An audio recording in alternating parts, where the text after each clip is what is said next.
Well, here we have it then, the new M5. It is BMW's most powerful road car, and it develops some quite staggering numbers. And so we've come to Cadwell Park to find out just how fast it is. Under the bonnet is a 4.4 litre V8 with 2 turbos. It produces 552 brake horsepower and 680 newton meters of torque.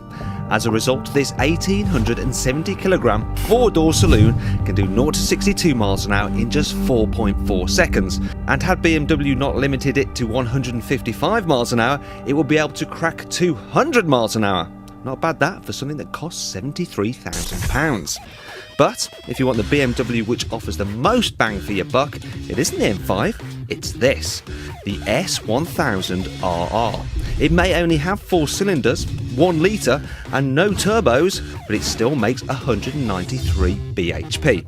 And weighing just 178 kilos means it has a whole horse for every kilo. So the question is, which is faster on a track, the bike or the car? To find out, we've hired a faceless racer to risk his life on the bike and a librarian to drive the car. Only joking, it's our resident racing driver, Owen Mildenhall, in a brown sweater. Cadwell Park may well be the mecca of motorcycling, but as the track is slippery today, the bike is at a severe disadvantage. So we're going to give it a 10-second head start and then see if a librarian in an M5 can catch it. Ready, steady, go! Bike's away and it gets a good start away from the line despite the fact the track is wet and is running on summer tyres. However, they'll have to be very careful here leading it over into coppice because there's hardly any grip. Now for the car. Owen's pulling away in second gear there, and despite that, look at those spinning up those rear wheels. Very hard trying to contain all that 680 newton meters of torque. Now the bike's going to have to be very careful not to lose the front end here into Charlie's. Sitting quite upright there actually. Owen shall have no such trouble with his 4 wheels. Although, a little bit of oversteer there. Clearly got the driver's aids off. Now the bike is heading up the park straight. Now this is its opportunity to actually gain some distance between the car. However, coming up the hill, he's going to have to brake early because Park Bend is still wet. Owen should be able to hit about 130 miles an hour in the M5 up there. Bike turning in quite gingerly again. Car can go harder in on the brakes. A little bit of oversteer there. Once again, nicely dealt with by Owen. Out of Chris's curve, the bike's still very upright, worried about losing it, obviously. Whereas the car should be able to go pretty much flat out through there and just sweep down into the gooseneck. The gap is closing quite dramatically. Bike's heading down the hill now. Closely followed by the car now. For the first time, Owen has got the bike in his sights as they're heading to Mansfield. Hopefully the bike doesn't lose it here, otherwise he's going to have an M5 on top of him.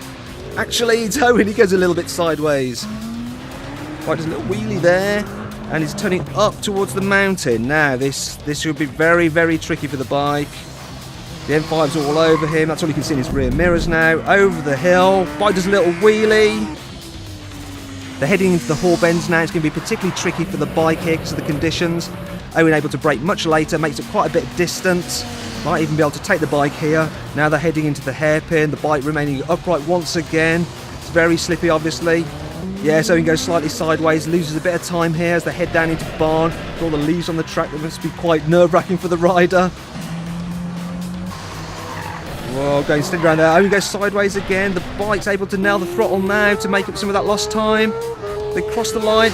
There's only about a second in it, so the M5 managed to make up about 9 seconds on the bike.